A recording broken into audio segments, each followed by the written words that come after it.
Permission দেওয়া হচ্ছে না, এরকম নানা ধরনের চক্রান্ত চলছে। কিন্তু চক্রান্ত করে উদীচীকে থামিয়ে দেওয়া যায় না, উদীচীকে নিঃশেষ করে দেওয়া যায় না।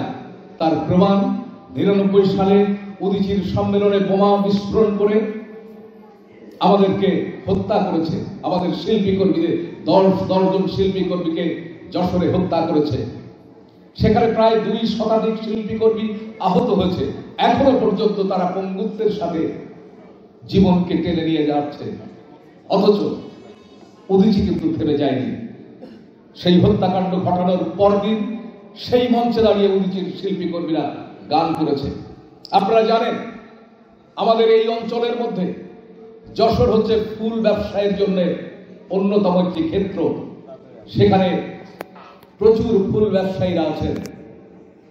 যশোরে সেদিন ৬ মার্চ রাতে যখন বোমা বিস্ফোরণ ঘটে এই হত্যাকাণ্ড সংঘটিত হয়, পরদিন এই ফুল ব্যবসায়ীরা তাদের ব্যানারে লিখেছে, এই শহরে ফুল বিক্রি করতে আমাদের ঘৃণা হয়। দৃঢ়তার সাথে ফুল বিক্রেতারা বলেছে, এই শহরে ফুল বিক্রি করতে আমাদের ঘৃণা হয়। সেই সময় ১৫০র মতো শাখা ছিল উদীচী।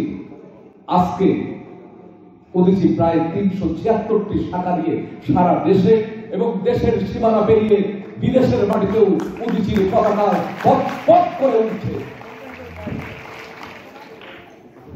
আমরা ভাষায় বলতে চাই, কোন বাধা দিয়ে ষড়যন্ত্র করে উদীচীর যে সাংস্কৃতিক সংগ্রাম, সেই সংগ্রামকে দমিয়ে রাখা যাবে না, বাধাগ্রস্ত করা যাবে না।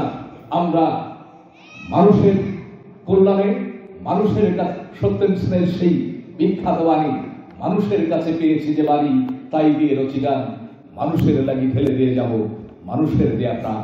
সত্যেন সেনের এই অমর বাণীকে ধারণ করে আগামী দিনে উদীচীর পতাকাকে আরো অগ্রসর করে নিয়ে যাব, আরো বিকশিত করার জন্য আমরা আমৃত্যু আমাদের সংগ্রামকে অব্যাহত রাখবো। এই কথা বলে উদীচী গোপালগঞ্জ জেলা সংসদের সম্মেলনের সফলতা কামনা করে আমি আমার কথা এখানে শেষ করছি। সবাইকে সংগ্রামী অভিবাদন। এবং সহসভাপতি প্রসূন মণ্ডলকে আমি মঞ্চে এসে আসন করি। প্রসূন মণ্ডলকে হতে পারেন, তাদের আমরা এমনি করে হারিয়ে ফেলি। আমাদের বিকৃতি করা হয়েছে আমাদের সম্বোধন, এই স্লোগানকে ধারণ করে গোপালগঞ্জ সংসদের সংগ্রামী সাধারণ সম্পাদক তারা সবাই উপস্থিত দিয়ে রাখবো।